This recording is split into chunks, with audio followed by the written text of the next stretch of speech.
रणभूमि में धूल और धुएं का तूफान है। आकाश में शंखनाद गूंज रहा है और युद्ध भूमि के बीच एक योद्धा अपने रथ पर खड़ा है। आंखों में ज्वाला, हाथों में धनुष और दिल में धर्म की लौ।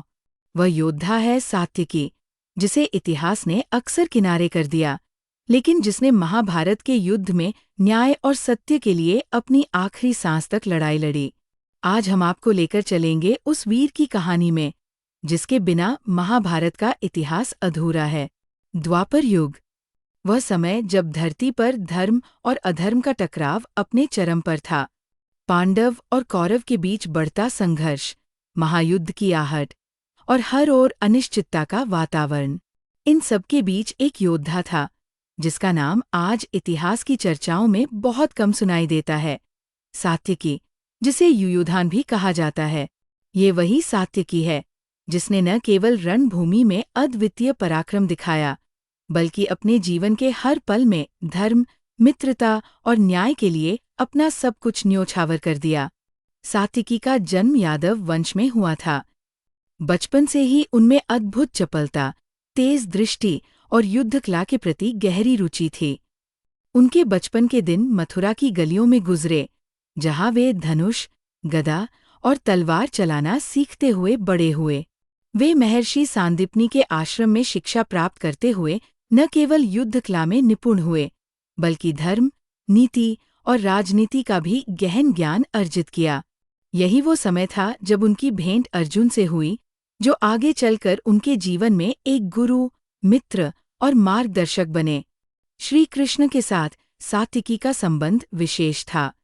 यह केवल मित्रता या रिश्तेदारी भर नहीं थी, बल्कि आत्माओं का गहरा जुड़ाव था। कृष्ण उनकी वीरता, निष्ठा और सत्य के प्रति अडिगता को भली भांति जानते थे। सात्यकी भी कृष्ण को केवल एक मित्र या राजनेता के रूप में नहीं, बल्कि धर्म के सर्वोच्च संरक्षक के रूप में देखते थे। वे जानते थे कि कृष्ण के हर निर्णय के पीछे धर्म की रक्षा और मानवता का कल्याण है। महाभारत युद्ध के पूर्व जब कौरव और पांडव के बीच तनाव बढ़ा, सात्यकी को पक्ष चुनना था। वे यादव वंश के थे, जिनमें से कई ने कौरवों का साथ दिया, पर सात्यकी का दिल और अंतरात्मा उन्हें पांडवों के पक्ष में खड़े होने के लिए प्रेरित कर रहे थे। ये निर्णय उन्होंने केवल मित्रता के कारण नहीं, बल्कि इसलिए लिया क्योंकि उन्हें विश्वास था कि यह युद्ध सत्य और असत्य के बीच है। युद्ध के पहले दिन से ही सात्यकी रणभूमि में अपने कौशल और साहस से सभी का ध्यान आकर्षित कर रहे थे। वे ऐसे योद्धा थे जो केवल बल पर निर्भर नहीं करते थे।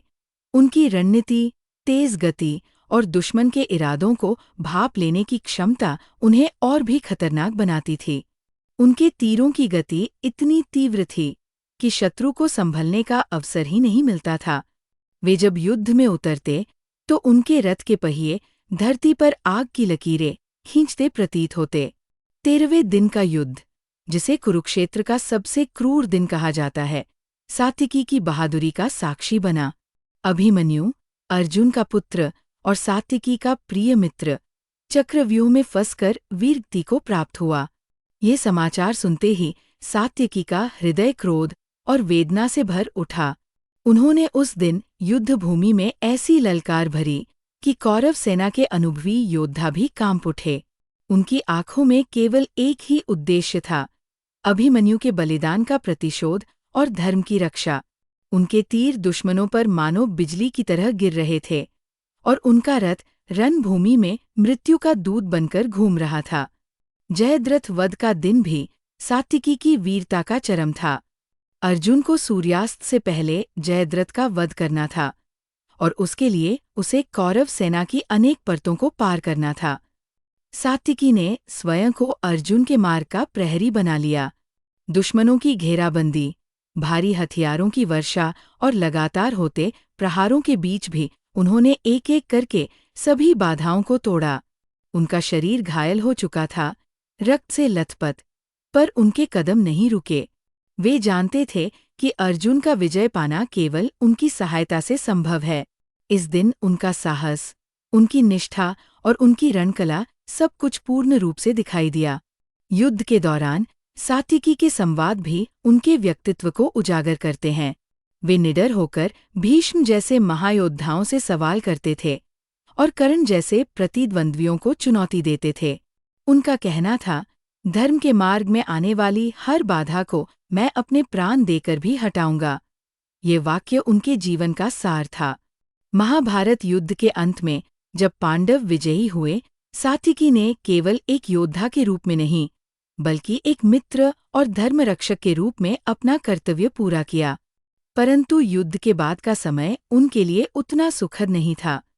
द्वारका लौटने पर उन्होंने पाया कि यदुवंश में कलह, ईर्ष्या और सत्ता की भूख ने जड़ें जमा ली है। एक समय का गौरवशाली वंश अब आंतरिक संघर्ष में उलझ चुका था। सात्विकी जैसे धर्मनिष्ठ व्यक्ति को इस विषाक्त वातावरण में रहना कठिन लगने लगा, पर वे अपने सिद्धांतों से पीछे नहीं हटे। एक दिन द्वारका के राजमहल में भोज और मदिरा के बीच वंशजों के बीच का विवाद भड़क उठा। शब्दों का आदान प्रदान तलवारों की टकराहट में बदल गया। सात्विकी, जो कभी रणभूमि में शत्रुओं से लड़े थे, अब अपने ही वंशजों के प्रहार का सामना कर रहे थे। अंततः वे भी इस भीषण गृहयुद्ध का शिकार हो गए। उनका अंत उतना ही वीरतापूर्ण था जितना उनका जीवन, अंतिम सांस तक धर्म और सत्य के साथ। दुष्यंत प्रताप सिंह की यह पुस्तक सात्विकी को केवल एक योद्धा के रूप में नहीं, बल्कि एक जीवंत इंसान के रूप में प्रस्तुत करती है। इसमें उनके बचपन की मासूमियत, युद्ध के दिनों की कठोरता, मित्रता की कोमलता और अंत की त्रासदी, सब कुछ इतने भावपूर्ण ढंग से लिखा गया है कि पाठक के सामने मानो सात्विकी खड़े हो जाते हैं, अपने धनुष की प्रत्यंचा खींचते हुए, रणभूमि में धर्म की रक्षा के लिए तैयार।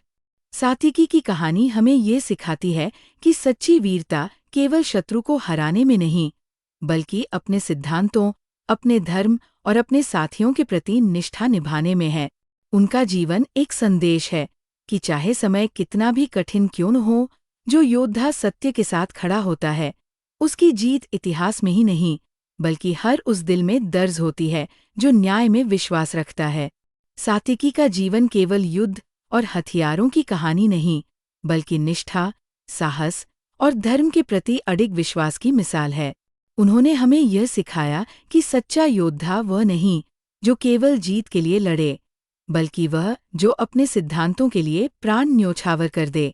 उनकी कथा हमें याद दिलाती है कि समय चाहे कितना भी बदल जाए, सत्य और धर्म की रक्षा करने वाले योद्धा कभी भुलाए नहीं जाते।